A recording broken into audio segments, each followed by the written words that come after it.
بسم الله الرحمن الرحيم.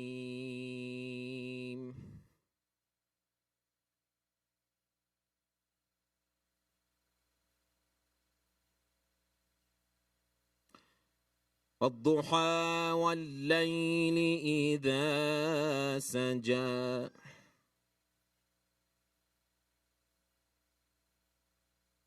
ما ودعك ربك وما قلى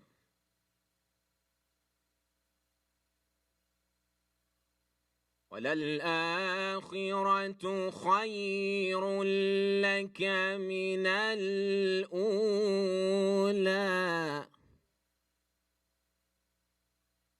ولسوف يعطيك ربك فترضى.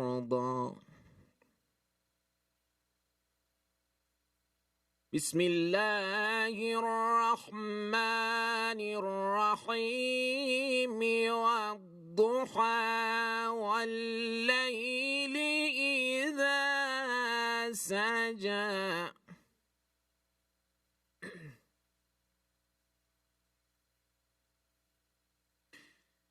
والضحى والليل إذا سجى ما ودعك ربك وما قلى وللآخرة خير لك من الأولى ولسوف يعطيك ربك فترضى.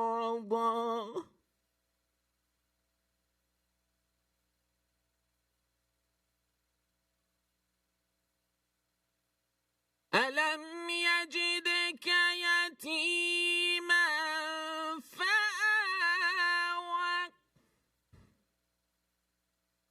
ووجدك ضالا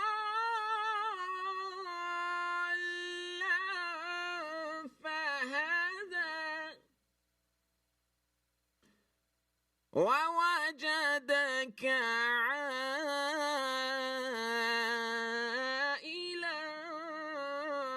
فأغنى فأما اليتيم فلا تقهر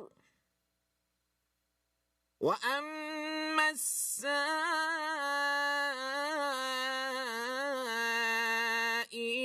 فلا تنهر وأما بنعمة ربك فحدث. بسم الله الرحمن الرحيم. ألم نشرح لك صدرك صدق الله العلي العظيم.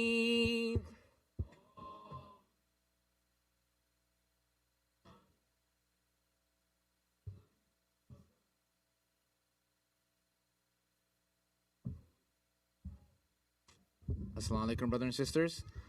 We have a request for Surah Fatiha for Mirza Muhammad Qasim and Asghar Ali Tadri. Please read Surah Fatiha. Salawat. Allah.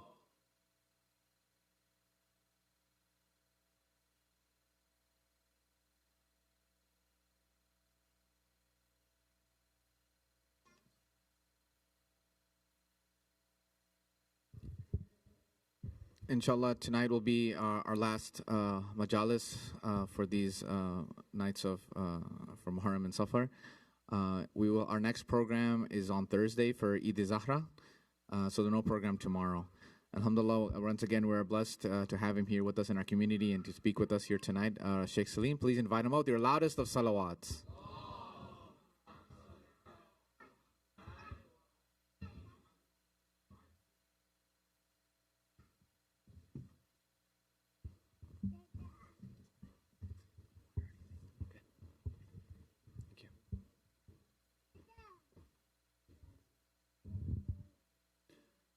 أعوذ بالله من الشيطان الرجيم. بسم الله الرحمن الرحيم.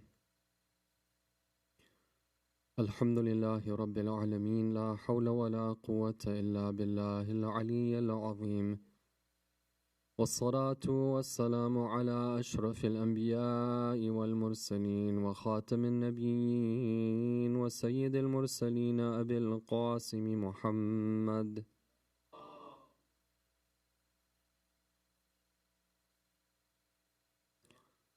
وعلى آل بيته الطيبين الطاهرين المعصومين المظلومين ولعن الله الدائم على أعدائهم أجمعين من ليلتنا هذه إلى قيام يوم الدين.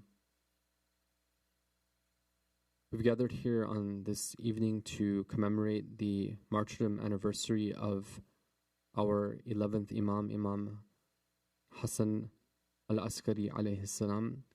And on this occasion, we want to express our condolences to his son, the living Imam, Imam al-Hujjah, Ajal al-Farjuh al-Sharif, and to all the mu'mineen and mu'minat and the lovers of the Ahlul Bayt alayhim as-salam. The Imam alayhi salam is one of the Imams who, relatively speaking, the lovers and followers of the Ahlul Bayt, they have less knowledge about him. Like, he's relatively unknown amongst most believers. For various reasons.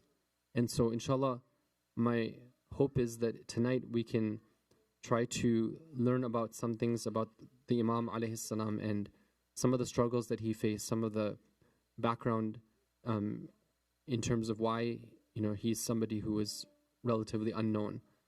And inshallah, in doing so, we hope that this is something which is pleasing to Allah Ta'ala and a means of us becoming closer to the Ahlul Bayt alayhim as-salam.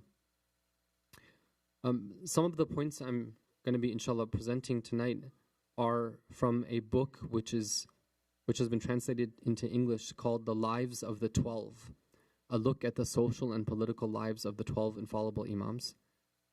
This is one of those books which is well translated in English. It's well referenced.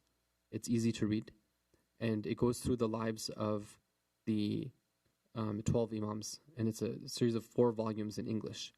And so for those, sometimes I get questions, people are there saying that what can we read, right? Or what can we recommend to, like, let's say high school students or university students that would be good for them? This is one of the books that I would say, for university or even, like, let's say high school students who are interested, they might, and they want to have a better understanding of their heritage, like where do they come from, what's their identity. This is one of those books which is good, and it's a translation of the Farsi text that was written by the scholar Mahdi Pishvai, who is a well-known historian, in the Hawza Almiya. So Imam Askari alayhi salam was only 22 years old when his father Imam al-Hadi alayhi salam was martyred. So he became the Imam at a relatively young age, and he was martyred when he was 28 years old.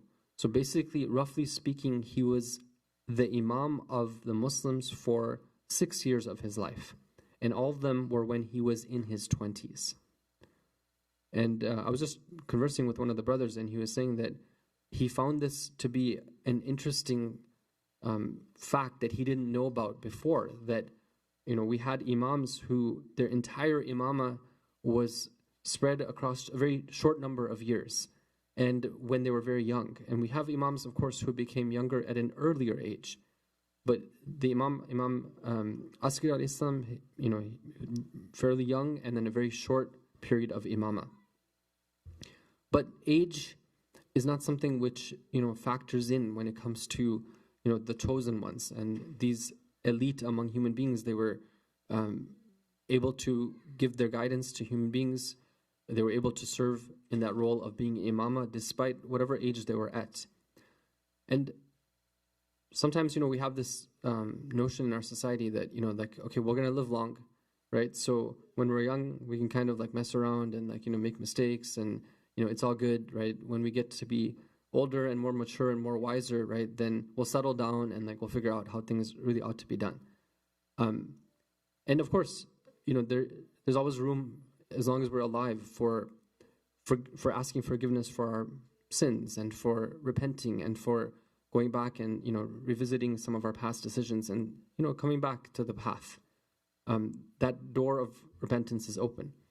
But one of the things that we can do when we study the lives of our Imams alayhim salam is to say that, well, God gave me these examples of these individuals who were so great and so amazing at a very young age, right? What can I take in terms of inspiration for my decisions and the choices that I'm going to make? So the Imam alayhi salam lived during the Khilafah of 3 of the Abbasid Khalifas, Mu'taz Billah, Muhtadi Billah, and Mu'tamid Billah. And according to this scholar, Ustad Mahdi Pishwai, he says that each one of them was more harsh than the previous one in terms of their oppression of the Imam alayhi salam. With the first 2, Mu'taz and Muhtadi, both of them, they actually lost their power right when they were about to deal the final blow and actually commit that assassination of the Imam. Meaning that throughout their period of their Khilafah, the one thing that was really troubling them was the presence of Imam Askari alayhi salam.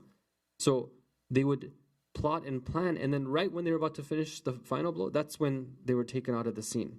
And they were humiliated. They were, the Turks came and they took over the government, and they were thrown out and whatnot.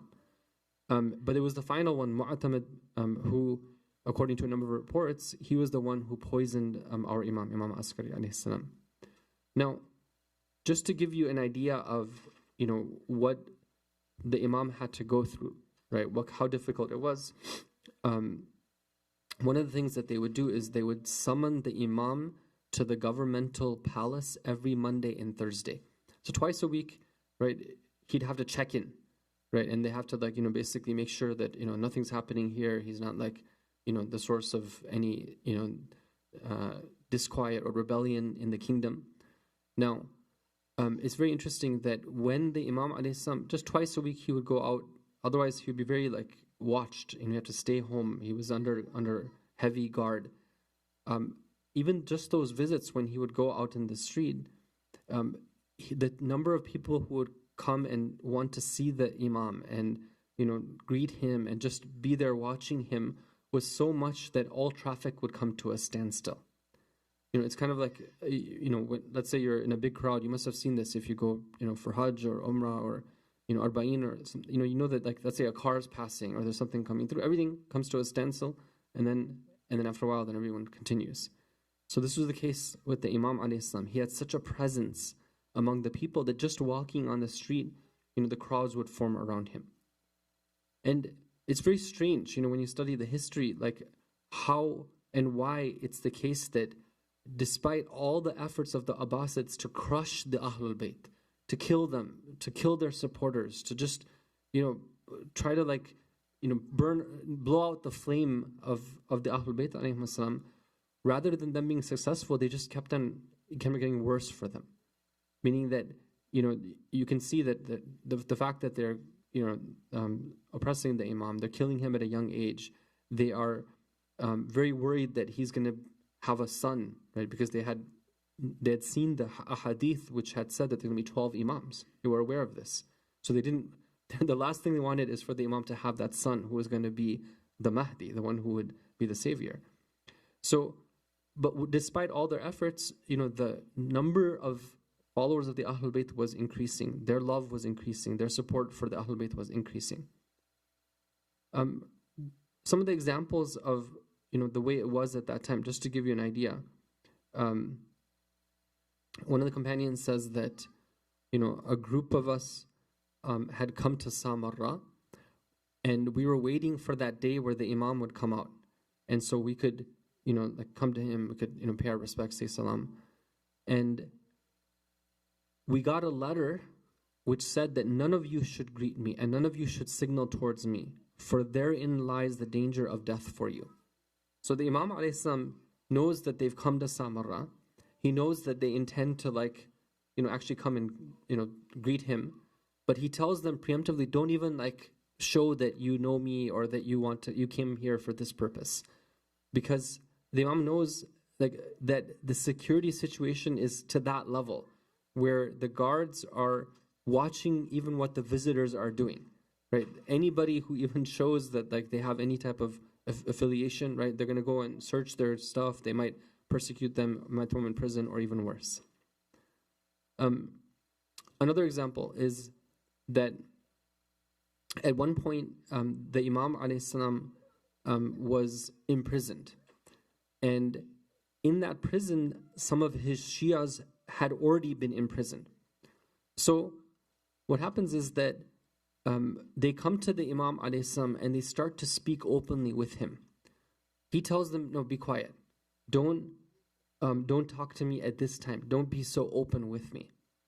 And then he tells them that there's somebody amongst you who is pretending to be one of my supporters, but he's actually a spy. So what they do is later on they go and they check his stuff, and they realize that the whole time he was in prison, he was writing down notes about each one of these Shias, and like basically creating a dossier so that he could then present that to the Khalifa. So what we see from this is that even in the prison, right, where the political prisoners were being stored, even in the prison there were spies, and they were watching what the Shias would do in prison too. Right, you can see that like there was a lot of concern about the position of the Imam alayhi salam and his followers. And I'll give you one more example, which again, all these are just to shed light on the situation.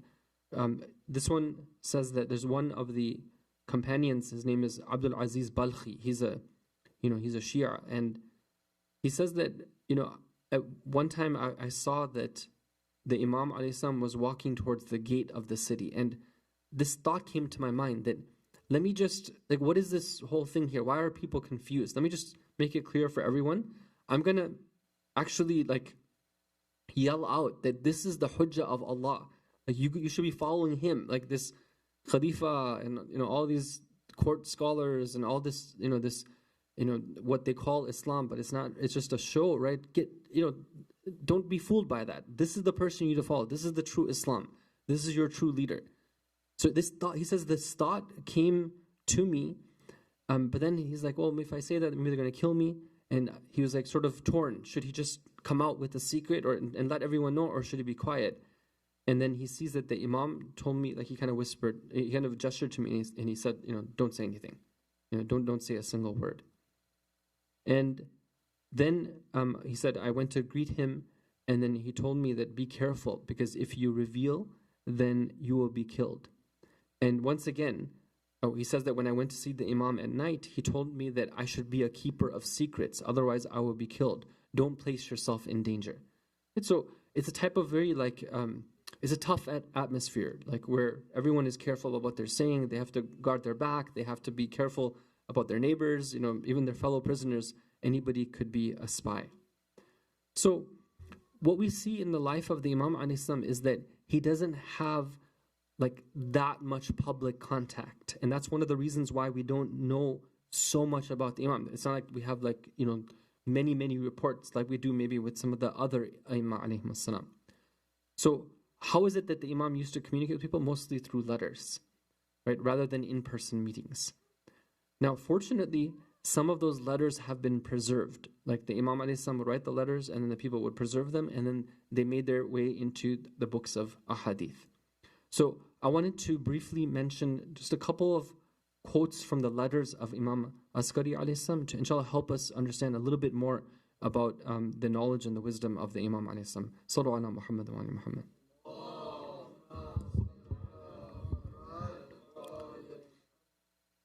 So we're going to mention two letters. The first letter is a letter where there's a number of Shias who have fallen into a disagreement amongst each other. So there's like a fight.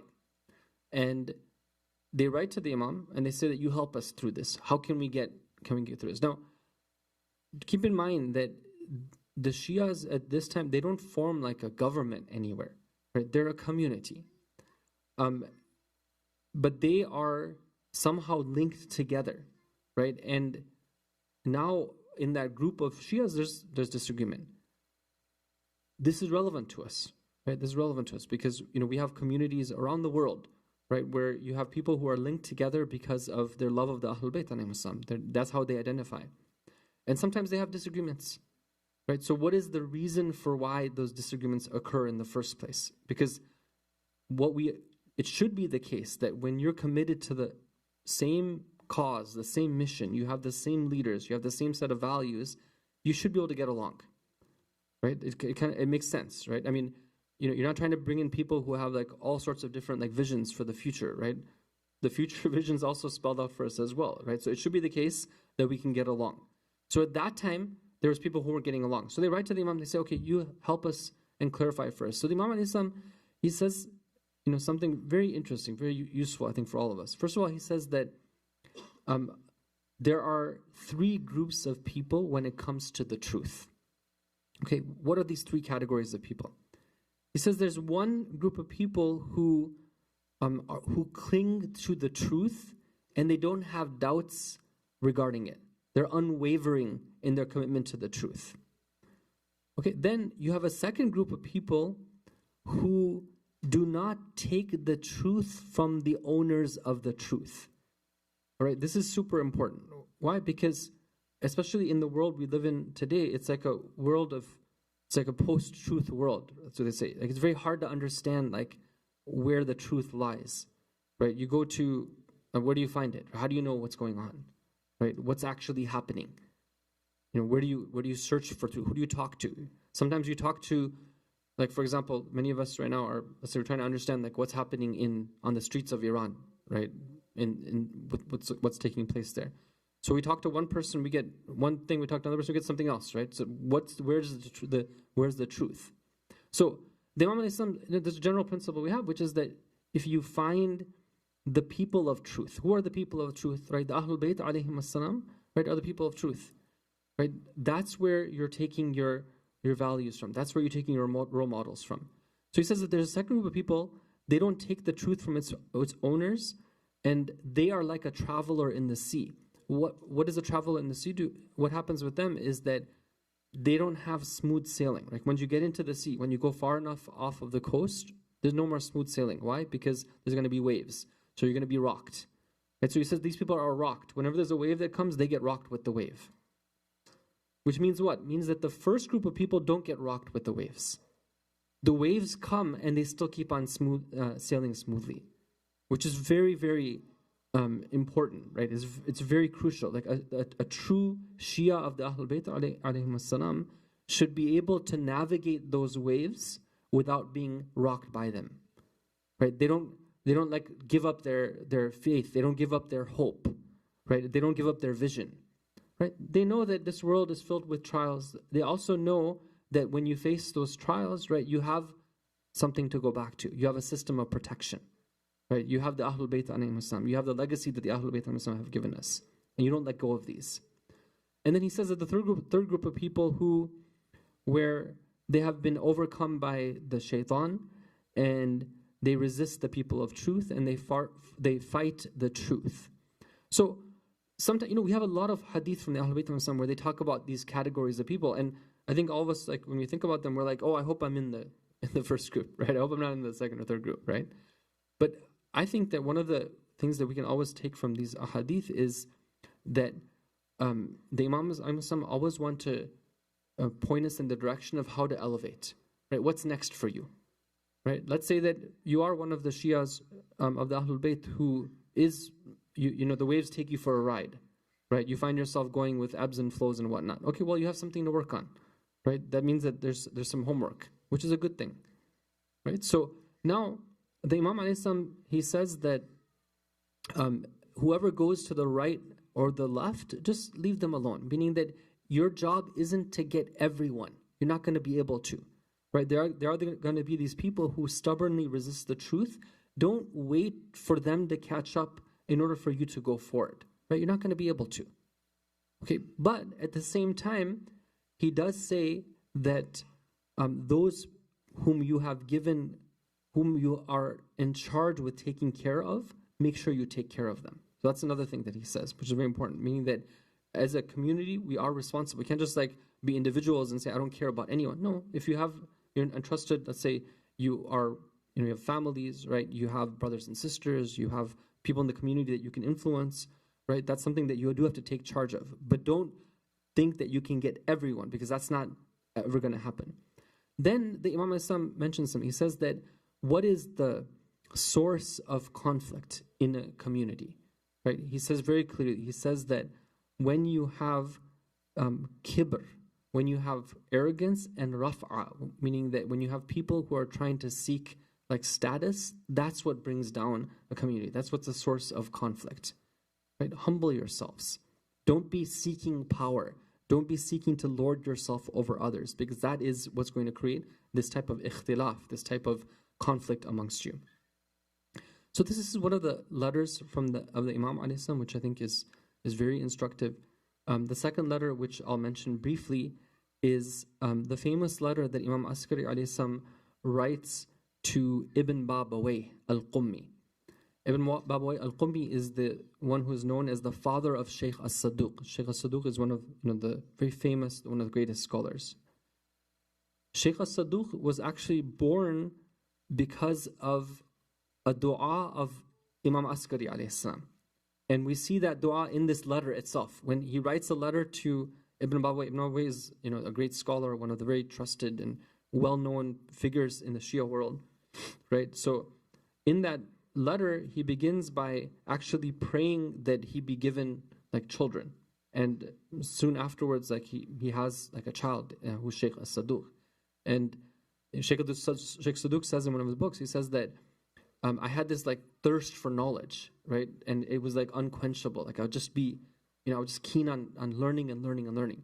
And some of my teachers, they would say that like when I would go and I wouldn't lose the spirit, they would say that that's because of the dua of the Imam for you, because you were born because of that. So in this letter, the Imam alayhi salam, he refers to this the scholar, right? And he says to him that you are the trustworthy one. You are, the one whom we can rely upon, and so on and so forth. Like he describes him in like the highest terms. And then, the question comes up that how can you become somebody who the Ahlul Bayt would rely upon? How can you become somebody who they would trust? Right? So in this letter, the Imam Islam actually tells him those things that he should keep up doing in order to maintain his status as being one of the most trustworthy people for the Ahlul Bayt alayhim assalam. So what are those things, right? Like the Imam Islam, he tells him that uslika, my wasiyah for you, my advice for you is that you should do the following. He says that you should fear Allah, you should offer prayers, you should give your zakah, you should pardon others, you should suppress your anger, you should do salat al-rahim, meaning you connect with your family, you should comfort brothers, your brethren in Islam, and try to carry out their needs at difficulty and ease. You should be patient, learn religion. Now, if you think about this, right, all of these things are like, it's like a set of like responsibilities, right? This is what you need to do in order to be like a trustworthy person for the Ahlul Bayt, somebody who is honored by them. And some of these have to do with ibadah, some of them have to do with family, some of them have to do with like personal growth, some of them have to do with community, some of them have to do with charity. It's all comprehensive, right? And sometimes we're wondering, well, where are we feeling? Why is it that we don't feel that strong connection with the Ahlul Bayt the way that we want to? Right? We can look and see where is the dimension that maybe we're falling short in. Maybe we're good at the ibadah, but we're not so good at the charity. Maybe we're good at the charity, but we're not so good at the ibadah, right? And we can keep on examining. One of the things that the Imam al-Islam really emphasizes here is he says that he mentions at-ta'ahud bil-Qur'an. You heard the beautiful recitation that we started out this program with, right? That's a reminder for us that we need to have a connection with the Qur'an, right? That's one of the responsibilities that the Shia of the Ahlul Bayt have. And the other thing he mentions is that you are to keep on offering the night prayer. And then he repeats it again. Keep on offering the night prayer. Keep on offering the night prayer. That's one of the duties that he mentions. And then he emphasizes that, stay away from all sins, and may Allah help you and protect you. And he says that convey this advice to all the Shias. Right? He tells Ibn Babawayh, this isn't just for you, this is something for all of them. This is like a set of instructions for all of them. So this is something which, to go into it line by line would take time, but I just wanted to mention it at this point. Inshallah, it's something that if you're interested, you can look it up and refer to it for more information. But this is something to always take out and look at on a regular basis. That, okay, this is what they want from me. How am I performing? Sallu ala Muhammad wa ali Muhammad.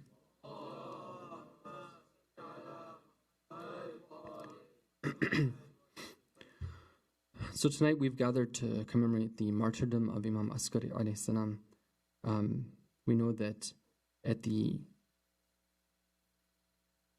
end of the life of the Imam alayhi salam, that just like the other Imams before him, the Khulafa were unable to bear their presence, and they had to resort, and they found a justification to try to blot out the light of the Ahlul Bayt alayhi salam.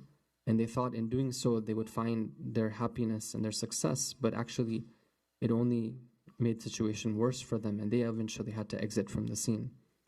We're told that the Khalifa, that he had poisoned the Imam alayhi salam. So one of the reports says here that when the Imam alayhi salam was afflicted with the poison, that it was so much that even his blessed hand was shaking. And it was such that he couldn't even, bring the glass of water to his own lips. So we're told, according to one report, that he tells one of his companions that go to the room and tell my son that his father is calling him. And when the companion goes to the room, he sees that the Imam of our time, who's a child at that time, that he is in sujood, he is doing sajda. He says to him that your father is calling you. And the Imam of our time comes to the service of his father. And when Imam Hasan al-Askari sees his son, he cries and he says, Ya Sayyida ahli zamanihi, O the leader of the people of his time, Isqin al-ma, help me drink some water, فَإِنِّي ذَاهِبٌ إِلَىٰ رَبِّي, because I am going to my Lord. Imagine this scene here of the Imam alayhi salam with his son, and towards the end of his life he is seeing his own son, the Imam of our time, and he is feeding him that water. On this night, we ask the Imam Askari alayhi salam, we say that, oh Imam, we ask you to be our shafi, we ask you to be our intercessor, and we come to you and we hope that we are true to being followers of your son. One of the reports says that there was once a man who was imprisoned, and he wrote to Imam Askari alayhi salam, and he says to him that, oh my Imam, I'm in prison, do something so I can be freed. And the Imam alayhi salam sends him a letter, and he says that the very afternoon that you receive this letter, you will be freed from prison. And sure enough, he's freed from prison. We say to Imam Askari alayhi salam that we are prisoners to so many things, our own desires. We are prisoners to the dunya. We are prisoners to the worries that have burdened us and prevented us from connecting to Allah and from worshipping Him freely. We are prisoners to the distractions and the delights of this dunya. Oh, our Imam, we ask you to seek intercession with Allah so we can be freed from this prison of this dunya. Let us remember on this night a little bit of dhikr and musibat of Imam Hussein alayhi salam. Sallallahu alayka ya Aba Abdullah wa ala al-arwah allati hallat bifina'ik. We saw how Imam Askari alayhi salam, in the last moments of his life, he was looking at his son, the Imam of our time, who was just a child. It reminds us of another time when an Imam is looking at his son towards the end of his life. This was Imam Hussein alayhi salam in his tent when he asks Zainab alayhi salam, tells her, "Oh my sister, ناوليني طفلي الصغير حتى أودعه." Bring me my son so I can bid farewell to him. When Zainab alayhi salam gives him the child, Imam Hussein alayhi salam is looking at him. He just wishes to bid him farewell. But when he puts his lips to the blessed skin of that child, Harmala has put the arrow in the bow. The arrow strikes. One moment the Imam alayhi salam is bidding farewell to his son as he wants to go to the battlefield. The next moment the blood of his son is in his hands. Allah la'anatullahi ala al-qawmi al-zalimin.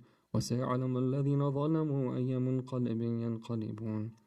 We ask Allah Ta'ala to send the thawab of this majlis to the marhumin for whom it was organized and sponsored, and all the marhumin and marhumat. We ask Allah Ta'ala to hasten the reappearance of the Imam of our time and to make us among his true supporters and followers. Wa sallallahu ala Muhammad wa alihi tahirin.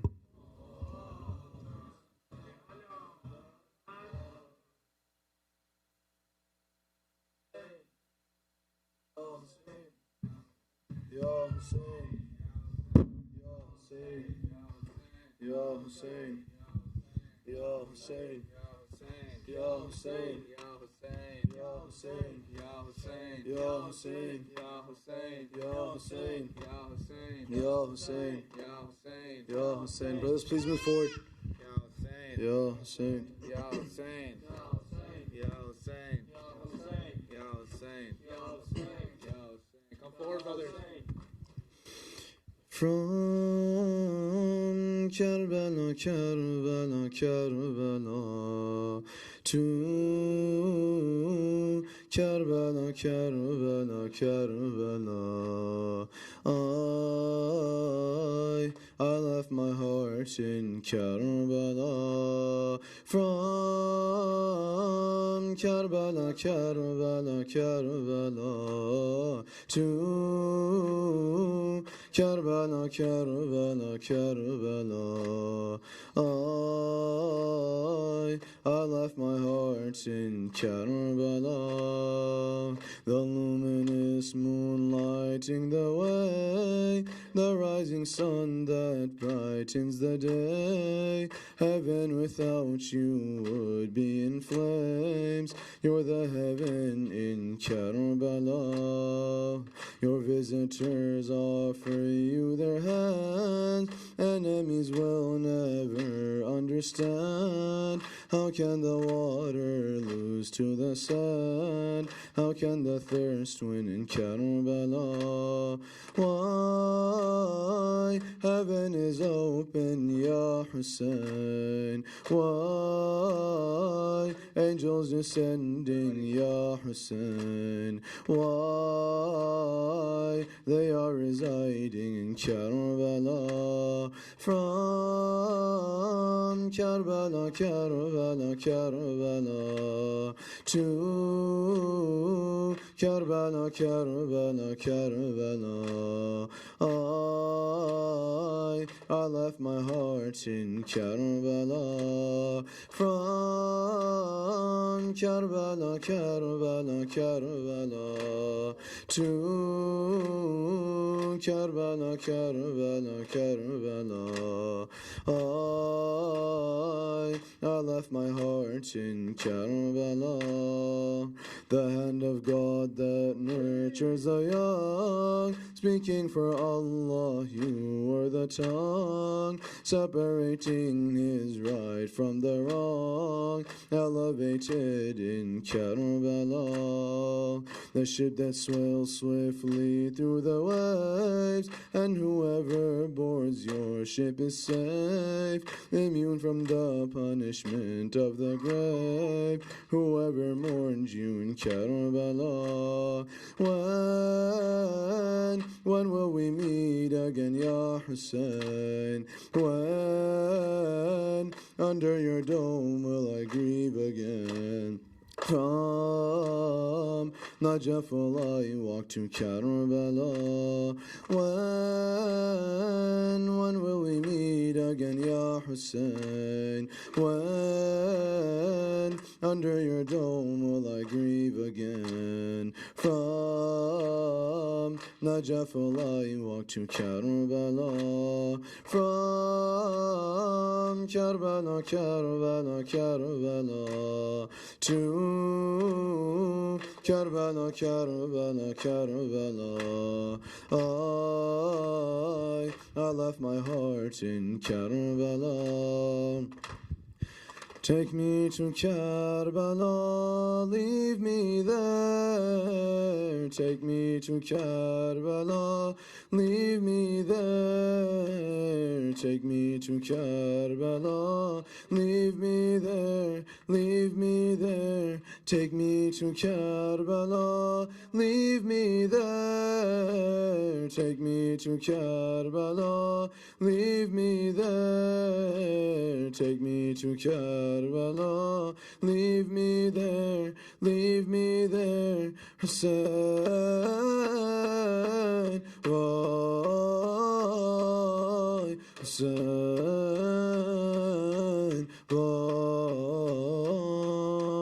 Hussein, why? Hussein, why? صلى على محمد وآل محمد. اللهم صل على السلام عليك يا رسول الله. السلام عليك يا فاطمة الزهراء.